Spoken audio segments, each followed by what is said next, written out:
এই হলো আত্মবুদ্ধি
নিজের বোধের স্বরূপটাই হলেন ভগবান।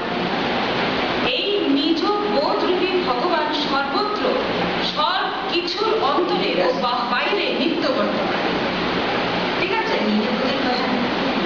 তার ভাষায় অখণ্ড নিজ বোধ ঘন বিগ্রহ। কোথায় চিন্তাটা নিয়ে যেতে হবে না, আমি তো সত্যি কিছুই না, এটা কিন্তু নয়। এখানে কিন্তু কিছু আমি পারি না, এটা কিন্তু এখনো বলছেন না। চিন্তাধারাটাকে কোথায় বদলাতে হবে? আমি ভগবান ঠাকুর তো বলেছেন না, যে সালে আমি পাপি বলে সে সালে পাপি হয়ে যায়। আর যেভাবে আমি ভগবান সেই জন্য উনি ওটা খুব ইয়েভাবে বলছেন, প্রেরণা। তাই তিনি সব কিছুকে অখণ্ড নিজ বোধে বা আপন বোধে মানার কথা বারবার বলছেন। অখণ্ড নিজ বোধে বারবার আবার লাস্টে ঘুরে ফিরে আমাদের মানার দিক সব কিছু ঘন্টা বলে দিচ্ছে সব কিছুকে অল অ্যাকসেপ্ট। ভীষণই কঠিন, কিন্তু অনেক, কিন্তু আমরা প্রথমে যত কঠিন মনে হয়েছিল এখন অত কঠিন মনে হচ্ছে না, এবং আস্তে আস্তে করতে অভ্যেস করতে থাকি, তখন আস্তে আস্তে হয়ে যাবে। তার কৃপায় না, অভ্যেস তো প্রত্যেকটা জায়গা থেকে শুরু আমাদের করতেই হবে। তার কৃপায় আমরা যদি এটা দিয়েও শুরু করি যে না ঠিক আছে আমরা সবাই তার আশ্রিত, তার যারা যারা আছে তাদের সবাই আমার আপন, এটাই ভেবে দেখো না, কাল সকালে মুখে চোখের চেহারাই পাল্টে যাবে, জল জল করে। এটা ভেবে দেখো, এরকম ভাবে কিন্তু পড়াশোনা নেই, অনেক সময় আছে।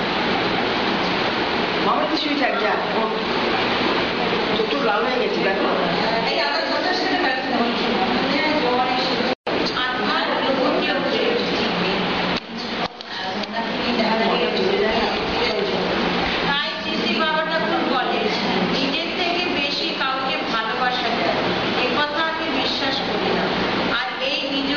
স্বরূপই হলেন ভগবান।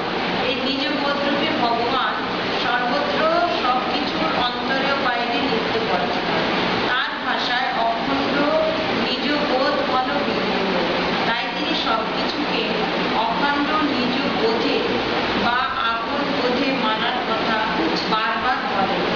আপন বোধে হয় আপন আত্মার অনুভূতি ও প্রেম, আপন বোধেই হয় আপন আত্মার অনুভূতি ও প্রেম। শ্রী শ্রী বাবা ঠাকুর, আত্মাই আপনার কাছে সর্বোত্তম প্রিয় বস্তু। এই প্রিয়তমতম বোধটির লক্ষণ হল আত্মপক্ষে আপন বোধ। আপন বোধ দিয়েই হয় তার অনুভূতি ও ব্যবহার সিদ্ধি। আপন বোধ ছাড়া আত্মার অনুভূতি ও ব্যবহার কখনোই সম্ভব নয়। অনুভূতির মধ্যে তার পূর্ণতা ও অখণ্ডতা সর্বদা নিহিত থাকে। ব্যবহারের মধ্যে মানের তারতম্য প্রকাশিত হয়। তা আপন বোধ দিয়ে হয় বলে কোনো প্রত্যয় হয় না। ব্যবহারের মধ্যে মানের তারতম্য প্রকাশ হতে পারে, তা আপন বোধ দিয়ে হয় বলে কোনো প্রত্যয় হয় না। এটা একটু মাসিমা একটু বলো এই লাইনটা। এই বেশি চাকরি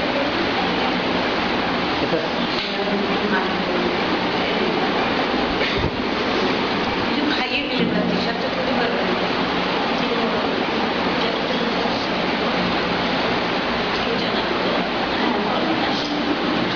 আরেকবার পড়ো, তুমি হয়তো ক্লিয়ার হতে যাবে। পড়ো। আত্মাই আপনার কাছে সর্বোত্তম প্রিয় বস্তু। এই প্রিয়তমোত্তম বোধটির লক্ষণ হল আত্মপক্ষে আপন বোধ। আপন বোধ দিয়ে হয় তার অনুভূতি ও ব্যবহার সিদ্ধি। আপন বোধ দিয়ে হয় তার অনুভূতি ও ব্যবহার সিদ্ধি। আপন বোধ ছাড়া আত্মার অনুভূতি ও ব্যবহার কখনোই সম্ভব নয়। অনুভূতির মধ্যে তার পূর্ণতা ও অখণ্ডতা সর্বদা নিহিত থাকে। মানে আপন বোধে যতক্ষণ না কিছু গ্রহণ করে করতে পারছি আমরা, সেই অনুভূতিটা যতক্ষণ না হচ্ছে আসবেই যখন আমি নিজেকে চিনবো। অর্থাৎ না হলে আমরা যেটাই করবো আর বলবো সেটাই মানে ফলস, মানে ওই অনুভূতিটার জায়গাটাই মানে আসল, তখনই আমরা পূর্ণতা হচ্ছে।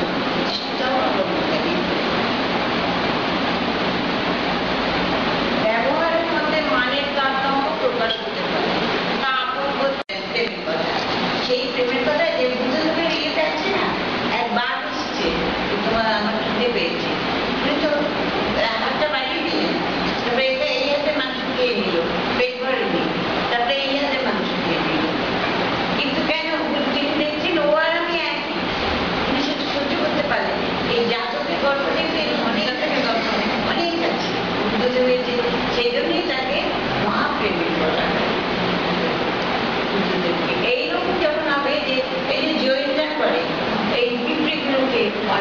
মেয়েদের মানে না তো, ওরা ওই ওটা প্রেমের থেকেই ওটা এসেছে। ওরা পরে ওরা অনেক দুষ্কৃতিও হয়েছে, ওই চিনি দেয়, খাবার দেয়, মানে না কখনো, কখনো ওরা পোকামাকড় মানে না। সেই জন্য সেই প্রেমটা জাগ্রত হতে হবে। এখনো জৈনদের মধ্যে কিন্তু মহা সাধক আছে, যারা ওই যে মুখে এরকম ধরে রাখে, মানে এখনো আছে, এবং তারা খুব উচ্চস্তরের, উচ্চস্তরের তারা। রাজা শিবিরও তো শিবির গল্প আছে না, নিজের জীবনে দিয়ে দিলেন ওই পায়রাকে রক্ষা করার জন্য। মাছ পাখিকে, মাছ পাখির খাদ্য ছিল পায়রা, তারপরে পায়রা আশ্রয় নিয়েছে ওই রাজা শিবির। এটা আছে না, এটা বোধ আমাদের সংস্কৃতি। ও আচ্ছা আচ্ছা। তারপরে রাজা শিবির অনেকদিন আগে ওইটুকু ছিল, ওইটুকু আসাটুকু মনে আছে।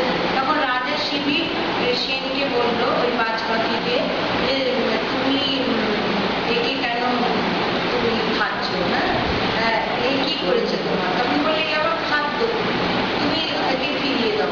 আমার খাদ্য যদি তুমি নিয়ে নাও সেটাতে তোমার পাপ হবে। আমার রাজা ভাবছে যে আশ্রয় নিয়েছে তাকে যদি আমি তার মধ্যে ঠেলে দিই আমার পাপ হবে। তখন রাজা শিবির বললেন যে তুমি এর যতটা মানুষ না, হ্যাঁ ততটা আমার থেকে নিয়ে নাও, আমার শরীরের থেকে নিয়ে নাও। তখন দাড়ি পাতা আনা হলো, হ্যাঁ, আর উনি এরকম পরিমাণ মাংস কেটে দিলেন, নিজের মাংস। আর কিন্তু এমন হচ্ছে যে পায়রার ওটাই বেড়ে যাচ্ছে কিছুতেই। তখন নিজেই ওই দাড়ি পাল্লায় বসে গেলেন, নিজেকে সম্পূর্ণরূপে পুরোই দিলেন। তখন তো ছলনা করে তখন তাকে পরীক্ষা নেওয়া হচ্ছিল যে কতখানি তার মধ্যে ত্যাগ বা এই ভালোবাসা, প্রেম, ভালোবাসা, প্রেম মানে মানে বিরাট ব্যাপার। তাই বললেন না, রাত্রে একবার প্রেমের নেশা বুঝে যাবে, সকল বুঝে যাবে, অকাল সকল বুঝে যাবে। মানে ওর কষ্টটাই নিজের কষ্ট, নিজের কাছে নিজেই হলো পরম প্রেমাস্পদ প্রিয়তম। নিজ আত্মাই হচ্ছে বিশুদ্ধ প্রেমের স্বরূপ। আত্মবোধই হলো প্রেমের লক্ষণ ও ব্যবহার। সমত্ববোধের বা আপনবোধের মাধ্যমে তা স্বতঃসিদ্ধ স্বতঃস্ফূর্ত। অন্যবোধ দিয়ে আত্মপ্রেম সিদ্ধ হয় না। আপনবোধ ব্যতীত অন্যবোধে অর্থাৎ ভেদ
সম্বন্ধে হয়তো অংশ সাধনা করে সে পাওয়ার পেয়েছে, হ্যাঁ। কারণ ক্ষতি করে দিল, কারণ কিছু করলো, তো সেই জিনিসটা অতি জানে।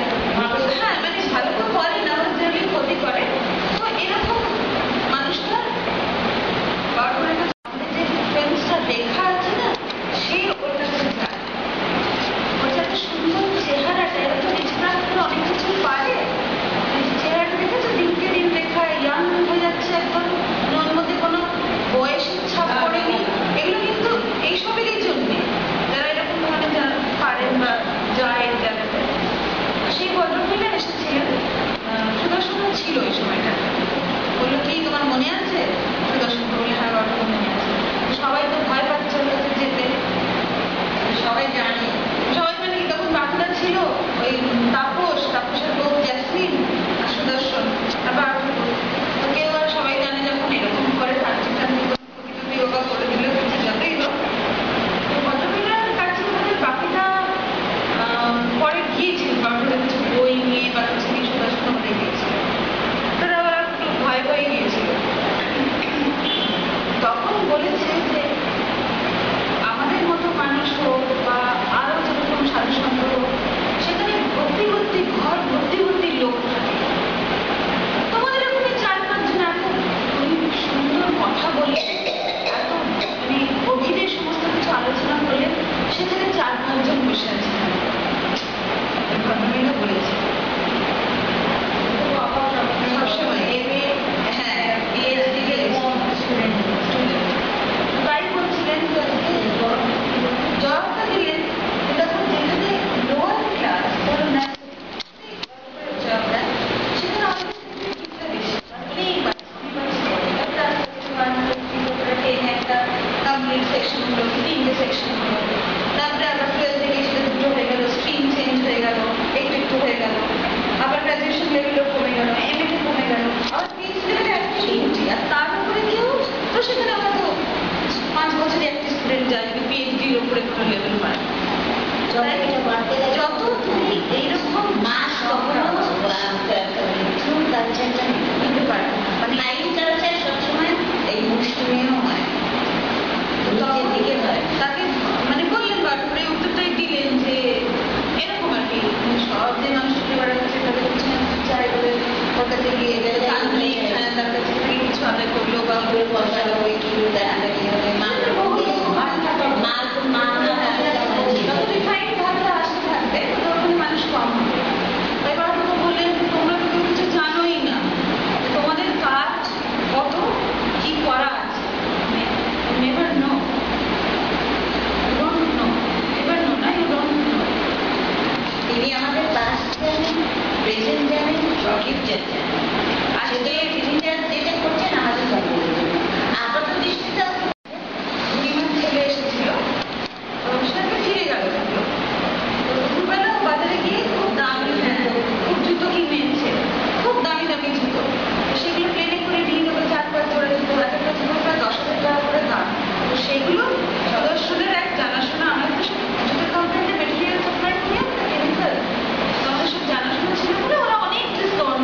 হ্যাঁ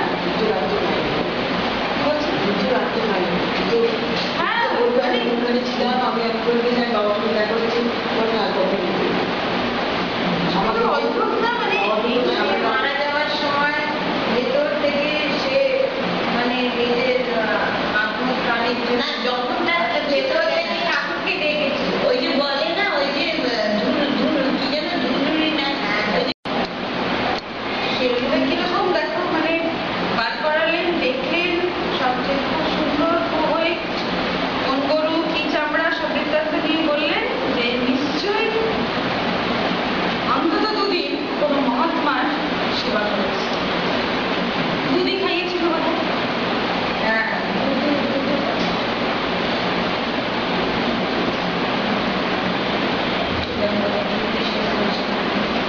হতে পারে, কারণ এইরকম না হলে হয় না, আর তিনি বলবেনও না।